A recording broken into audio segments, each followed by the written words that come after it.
no Jornal de Opinião da Brasil Jovem Pan Sat, nós estamos em contato com o senhor Miguel Baiense, presidente da Plastivida, Instituto Socioambiental dos Plásticos. E por que nós estamos fazendo essa entrevista, e até pedimos aqui para a nossa produção, primeiro pelo Brazão e agora pela Thalita, um contato, porque nós estamos sendo bombardeados por informações a respeito do fim do uso de sacolinhas plásticas dos supermercados. E na dúvida até que ponto isso é uma redução de custo e até que ponto isso é uma verdade, o banimento das sacolas plásticas. Vamos buscar quem entende do assunto. Bom dia, senhor Miguel Baiense. Bom dia, Walter. Bom dia, é um prazer falar contigo e com teus ouvintes. O senhor, o que o senhor pensa sobre esse tipo de ação? Vamos acabar com as sacolinhas plásticas nos supermercados? Eu poderia aproveitar das suas palavras no início e colocar o tema de uma forma muito simples para que o consumidor entenda. Realmente se trata de uma postura de redução de custo para o supermercado, porque ele deixa de comprar as sacolas plásticas e disponibilizá-las ao consumidor. Mas ela significa necessariamente um aumento de custo para o consumidor, porque o consumidor reutiliza as sacolinhas plásticas para embalar o seu lixo em suas residências, por exemplo, para transporte de produtos. E agora o que o consumidor vai ter que fazer sem as sacolas, caso isso de fato ocorra? Comprar sacos de lixo para colocar o lixo. Afinal, o saco plástico é reconhecido pela Anvisa, pelos ambientes sanitários, pelas agências sanitárias, como a melhor forma de descarte de lixo, que se hoje é feita com o reuso das sacolas, ou seja, uma reutilização daquelas sacolas, vai ter que ser feito com a compra de sacos plásticos. E aí significa um aumento de custo para o consumidor, necessariamente uma redução de custo para o supermercado, e o supermercado passam a vender um produto a mais, que até então não era tão vendido, por esse reuso dos consumidores. Então, a questão posta de uma análise econômica e simples, significa que vai doer no bolso do consumidor.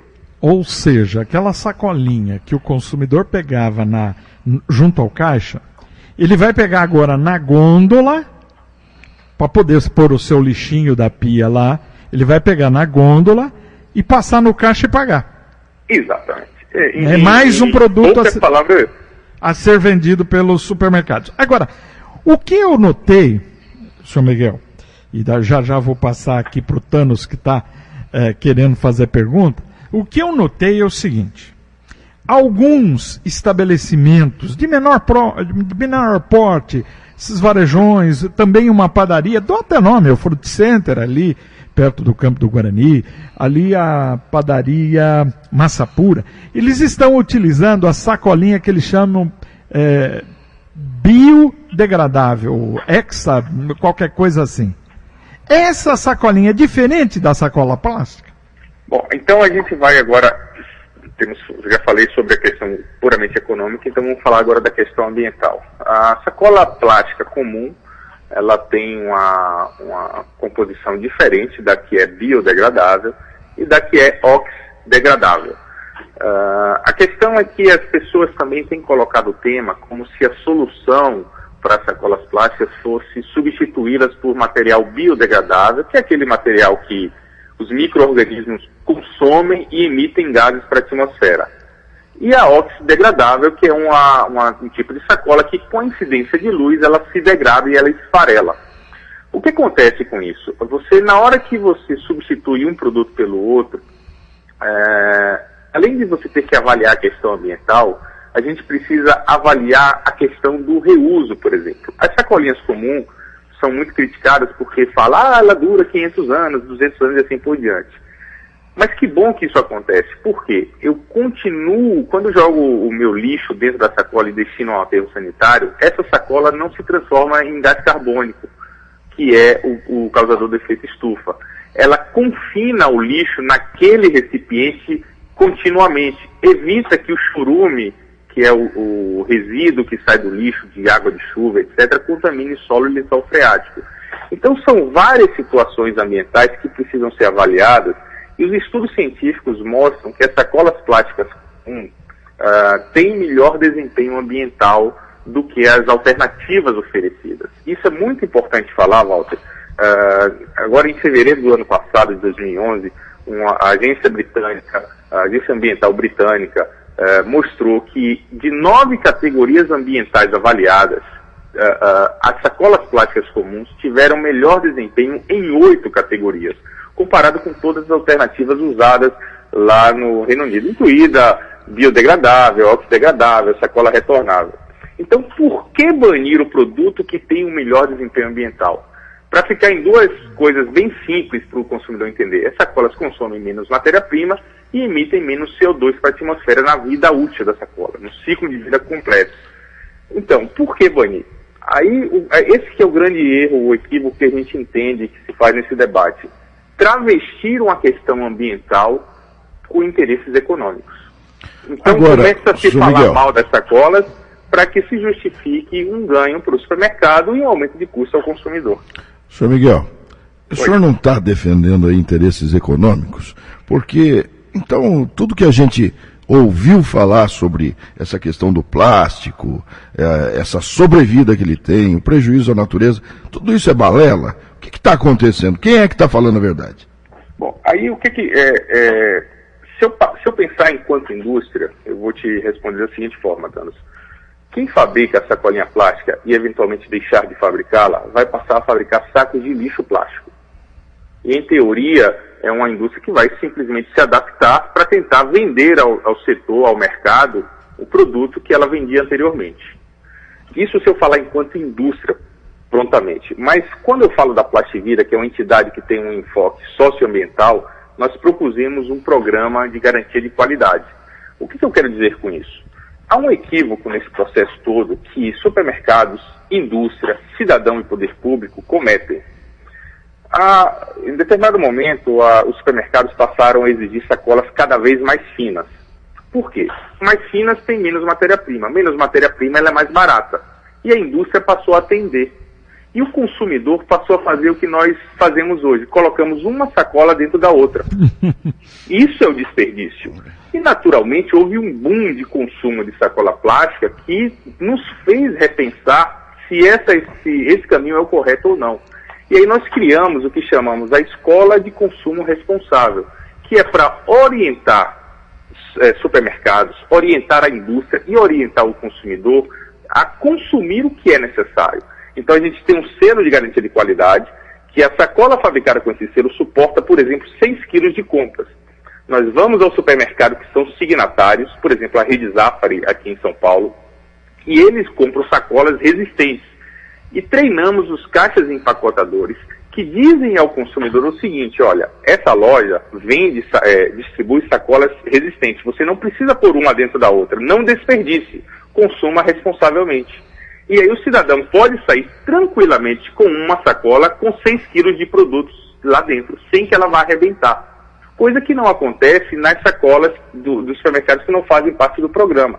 E também entra a questão do poder público, porque essa sacola, quando rasga, ela não é coletada para reciclagem, porque não há coleta seletiva eficiente nas cidades brasileiras. Então, todo mundo tem a sua parcela nesse boom de consumo de sacola.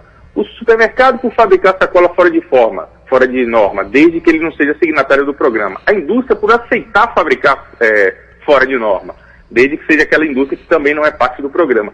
O consumidor que, quando é educado, atende aos apelos e se comporta da forma adequada, mas até então isso não acontecia. E o poder público que não faz a coleta. Então é muito mais fácil falar assim, vamos banir o produto e acabou o problema, do que cada um olhar o seu umbigo e procurar se adequar para apresentar soluções que atendam a nossa necessidade. A gente precisa transportar produtos. E a gente, como consumidor, não precisa ser onerado para fazer isso. Porque nós já somos, até porque o custo da sacola já está embutido nos produtos, no preço dos produtos que nós compramos. Então nós lançamos esse programa em 2008 e paulatinamente temos tido sucesso com empresas, redes de supermercados no Brasil todo, E finalizamos participando, né? E finalizamos o ano de 2011, Thanos, com menos 5 bilhões de sacolas plásticas no mercado. Por quê? Aquelas redes que participam, ao invés de darem 2 sacolas ao consumidor para colocar um saco de batata frita que é leve, por exemplo, ela passa a colocar, por exemplo, 6 quilos de produtos, que é o tamanho da sacola padrão, dentro de uma sacola e consome menos sacola. Então há um interesse econômico, sem dúvida, a indústria existe para vender, como o supermercado existe para vender. Mas o que nós procuramos fazer é fazer isso com responsabilidade, educando o consumidor, educando a própria indústria, educando os supermercados, e não simplesmente banindo, porque entendemos que banir não é a palavra para se resolver qualquer problema. Nós estamos ouvindo aqui no Jornal de Opinião o senhor Miguel Baiense, presidente da Plastivida. É bom a gente lembrar que a Plastivida não é uma empresa que produz sacolas plásticas, não está aqui defendendo a indústria, é um instituto socioambiental da melhor utilização do consumo responsável de sacolas plásticas e tem até um programa de qualidade, correto? Exatamente. Então, é bom destacar, a gente observa desse ponto, nós, como você bem colocou, não fabricamos sacolas, mas temos o claro interesse de educar. E a gente entende que a solução do problema só passa pelo consumidor entendendo que como consumir adequadamente, pela indústria, pelo varejo, fazendo o uso correto das sacolas plásticas. Se for para os Estados Unidos, não existe esse problema. Por quê? Lá, a indústria jamais fabricaria um produto fora de norma, sem qualidade para dispor à população. O varejo jamais colocaria para a população uma sacola fora de norma, pouco resistente. E o consumidor é consciente do que ele precisa e pode consumir. Porque se o varejo chegar lá e oferecer uma sacola como essa que a gente vê aqui em alguns supermercados do Brasil, eles vão tomar um processo. Então há uma conscientização. Então o tema não é discutido lá por isso, porque todo mundo faz o seu papel da forma correta, como deve ser feito. E o que nós batalhamos aqui, através desse programa de garantia de qualidade, é exatamente que cada uma dessas partes faça o seu papel. Porque se fizermos, vamos continuar consumindo um produto útil, reutilizável, sem onerar o consumidor, sem onerar a indústria, sem onerar qualquer parte. Agora, do jeito que está hoje, fabricando-se muitas sacolas, consumindo-se muita sacola, realmente o meio ambiente é prejudicado. Então, a gente defende a educação como parte integrante desse processo, e não o banimento, porque o banimento não me ensina como consumir adequadamente. O banimento fala assim: o supermercado tira a distribuição das sacolas e agora? Eu, como consumidor, o que eu vou fazer? Vou gastar mais dinheiro? E se eu não puder comprar? E se eu for um cidadão que não tem um poder aquisitivo para comprar saco de plástico, que custa 40, 50 reais? O que eu vou fazer? A cidade de Campinas, a cidade de Jundiaí, onde houve um posicionamento similar ao que estão tentando fazer em Campinas, naquela cidade, os sacos de lixo aumentaram 235% nos supermercados participantes. Aumenta a demanda e o preço aumenta. O valor de venda do saco de lixo. Exatamente. Nós temos um estudo que compara o valor do saco de lixo em uma rede de supermercado de Jundiaí contra o valor do mesmo saco de lixo na mesma loja em outra cidade que não tem o banimento. E a diferença de preço chega a 235%. Porque a gente sabe que a relação de consumo é essa. Quanto mais se consome, o preço dispara. Senhor Miguel, com relação ao impacto no preço dos produtos do supermercado, há algum estudo quanto esses sacos plásticos usados representam percentualmente? Olha, dentro dos preços não. Mas o que nós sabemos, por dados coletados junto com a indústria, é que para as redes, para todos os supermercados do Brasil, o custo da compra das sacolas plásticas e sua distribuição chega aos 500 milhões de reais, ou seja, R$500 bilhão. Então a conta é bem simples, Thanos.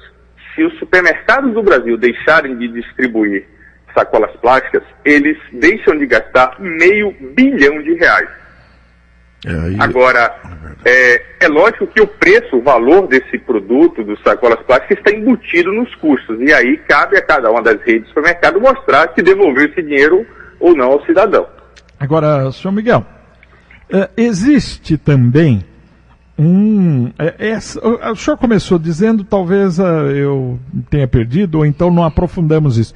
Nesse outro tipo de sacola plástica, que não é essa que demora 500 anos, sei lá o que, a bio-oxi e tal. Feita com fubá.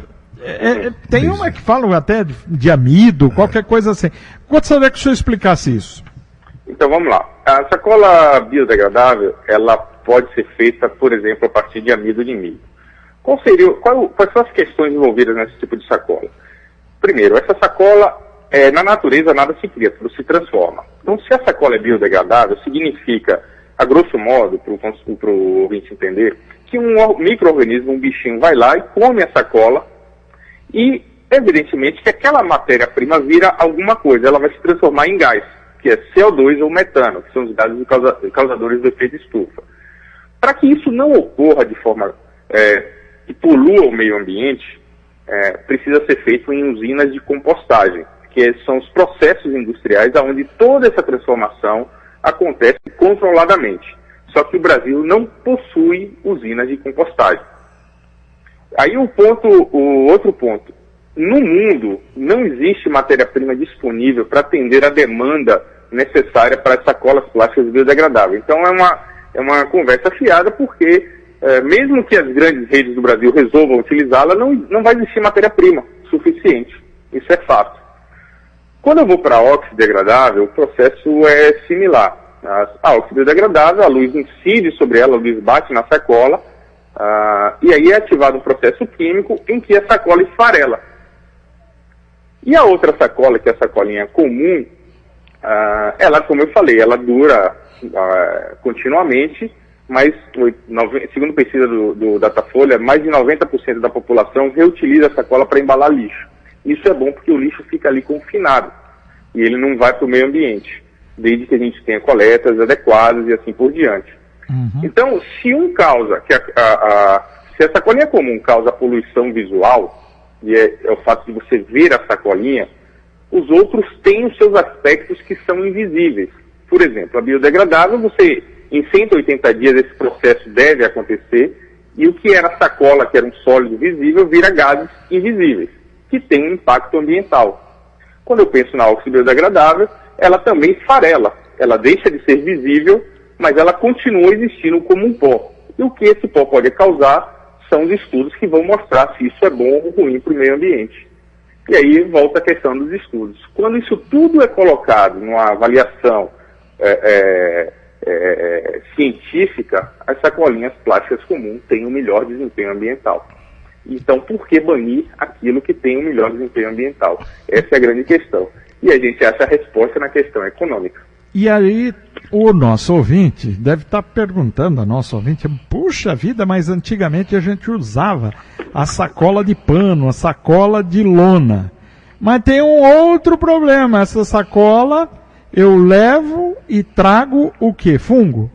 É isso? Pois é, aí tem um outro aspecto. O que acontecia antigamente? De fato, minha mãe, por exemplo, que hoje está com 80 anos, ela tinha a sacola de pano dela. Porque na época dela não existia um avanço tecnológico capaz de oferecer outro produto mais adequado. E o tempo foi passando. Então eu recordo que minha mãe comprava saco de lixo plástico para colocar o seu lixo nos anos 80. Quando as sacolinhas apareceram e elas se tornaram mais higiênicas, e minha mãe percebeu que ela podia deixar de gastar dinheiro comprando saco de lixo para reutilizar a sacola, ela teve um grande ganho sanitário, de higiene, porque, como se falou, as sacolas de pano, a gente terminou de realizar um estudo agora mostrando que as sacolas de pano, se elas não forem lavadas, elas podem apresentar coliformes totais, fungo, bactéria, porque ela precisa ser lavada continuamente. Na hora que eu uso um produto, todo produto que a gente usa, a gente tem que lavar. Com a roupa que é de pano, a gente usa, no final do dia, põe para lavar, porque senão ela vai ficar fedendo, vai ficar suja, não é isso? Uhum. E a sacola de pano passa pelo mesmo processo, é o mesmo princípio. E aí os supermercados, eles começaram a distribuir caixas de papelão reutilizada. Que é aquela caixa que os produtos vêm da indústria, os supermercadistas tiram das caixas de papelão, colocam lá na gôndola e aquilo vira um resíduo. É responsabilidade do supermercado destinar aquela caixa que não tem reutilização para coleta seletiva, para reciclagem ou para aterro sanitário. O que eles fazem hoje? Aqui eu não distribuo sacola plástica, mas eu dou ao cidadão caixa de papelão. O cidadão põe os produtos de compra em casa, na caixa, e quando chega em casa, que coloca os produtos na despensa, olha aquela caixa de papelão e a responsabilidade sobre aquela caixa para descartar passou a ser do cidadão e deixou de ser do supermercado. É mais uma redução de custo do supermercado. Só que o estudo ainda mostrou que essas caixas de papelão, por elas estarem sendo reutilizadas, por elas não terem higiene, estarem armazenadas de qualquer jeito, contém coliformes totais, bactérias, fungos, porque ela não foi feita para isso. O problema não é a caixa de papelão, é que aquela caixa de papelão não pode ser reutilizada para transportar alimentos, por exemplo, para transportar produtos. Mesmo que esses produtos estejam embalados, há o contato direto com esse tipo de contaminação. E aí fica em risco a saúde do cidadão.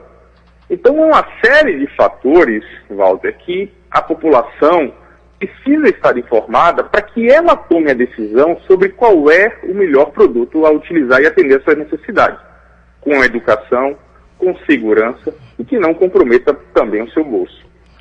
Lá no passado existiam também sacos de papel reforçado. O senhor se lembra?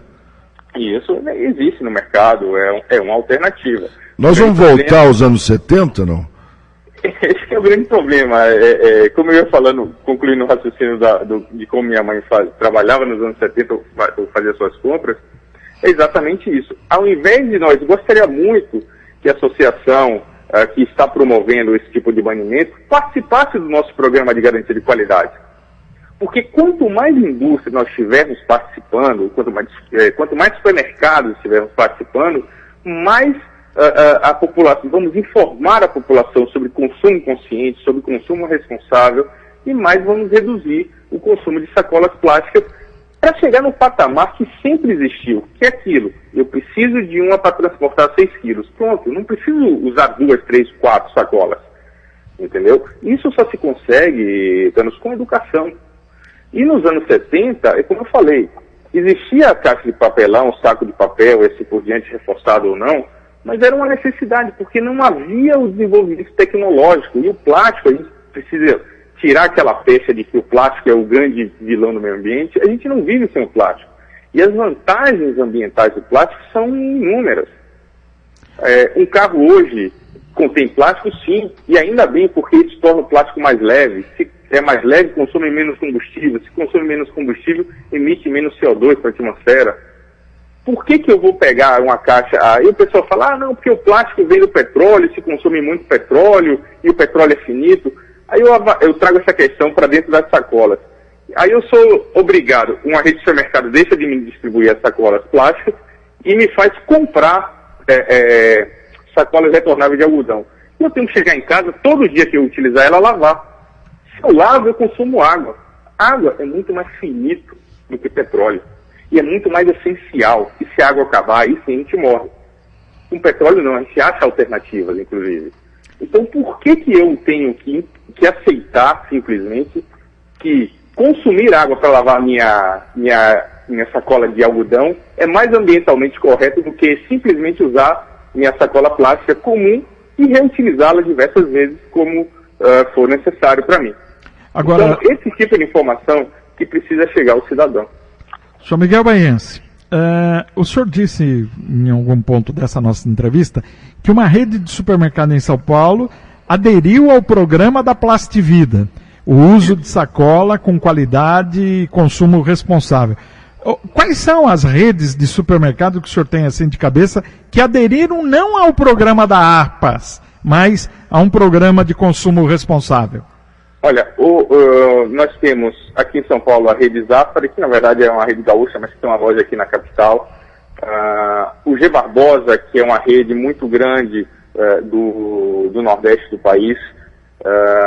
Giasse, Presunic. Das 10 maiores bandeiras supermercadistas do país, 5 participam do nosso programa. Uhum. Inclusive o Grupo Pão de Açúcar. O Grupo Pão de Açúcar é signatário do programa. Mas o Pão de Açúcar, além de ser signatário do nosso programa, também aderiu ao programa da Associação Paulista. Então, eu não sei qual vai ser a decisão estratégica deles, no final das contas, para atender a demanda e necessidade do consumidor. Ontem, por uma coincidência do destino, eu fiz compras nessa rede de supermercado. E ao sair no check-out, fiquei muito satisfeito de ver na sacola do Zafari o selo de garantia de qualidade. E aquele selo indicava que aquela sacola suportava até 6 quilos. Na verdade, ela pode suportar 4, 5, 6, 7. Então, o selo, ele indica o peso que a sacola resiste. Agora... E eu fiquei muito satisfeito de chegar lá e ouvir do caixa do empacotador a seguinte informação. Aqui, nós vamos continuar distribuindo sacolas. E você, cidadão, participa de um programa de redução de consumo, consumindo somente o necessário. Ponha 6 quilos aqui que essa sacola suporta. Isso é fantástico. É um processo de educação, é um processo de evolução. É muito diferente de eu chegar numa loja qualquer, numa rede de supermercado qualquer, e falar, olha, não tem sacola, ou você usa a minha caixa de papelão, que é contaminada, ou você compra algum outro produto. E aí a gente não aprende nada. João Miguel Baiense, o presidente da APAS é aqui de Campinas, João Galassi. Nós vamos ouvi-lo também. E depois, eu gostaria, se possível um dia, colocar na linha o senhor e ele, para que a gente chegue, pelo menos, a um acordo, porque eles estão pregando que deve acabar, e existe, parece até que um lobby aí, numa determinação governamental, para acabar com a sacolinha, e o senhor está nos mostrando um caminho diferente do que eles estão pregando. Certo. Eu fico à disposição, acho que o diálogo é o grande caminho. Tentamos inúmeras vezes conversar com a APAS. Nós temos programas como signatários desse programa, diversas associações estaduais de supermercados, por exemplo, a AGAS, que é a Associação Gaúcha de Supermercados. Se nós chegarmos em Porto Alegre e no estado do Rio Grande do Sul, lá existe lei que fala o seguinte: todas as redes de supermercados são obrigadas a distribuírem sacolas plásticas dentro de norma, ou seja, com qualidade, Walter. Se eu for comprar um carro ou qualquer produto, eu quero um produto com qualidade. Eu fico sem entender por que os supermercados distribuem, ainda existem supermercados que distribuem sacolas sem qualidade, que arrebentam, furam, rasgam. E aí, o que acontece? Como eu não tenho coleta seletiva, é um produto leve, ela sai voando por aí, eu termino vendo a sacola e culpando a sacola por um problema ambiental. Quando, na verdade, o problema é socioambiental. O lado social, porque falta a educação a todos esses atores envolvidos, no sentido de termos o consumo responsável, e também ambiental, porque a gente está deixando, por essa sugestão da APAS, de consumir o produto que tem o melhor desempenho ambiental, por uma conotação econômica que está por trás disso tudo. Nós lançamos no início de dezembro do ano passado, o que chamamos a Escola de Consumo Responsável. É um site, o endereço é o www.escoladeconsumoresponsável.org.br, em que nós divulgamos à sociedade os aspectos de meio ambiente ligados à indústria do plástico, de consumo responsável de produtos, usando o caso das sacolas plásticas como o grande enfoque. Em 2008, no início do programa, o Brasil consumia 17,9 bilhões de sacolas plásticas. Eu disse bilhões, com B de bola. Finalizamos 2011 com menos 5 bilhões de sacolas, por conta desse programa de educação.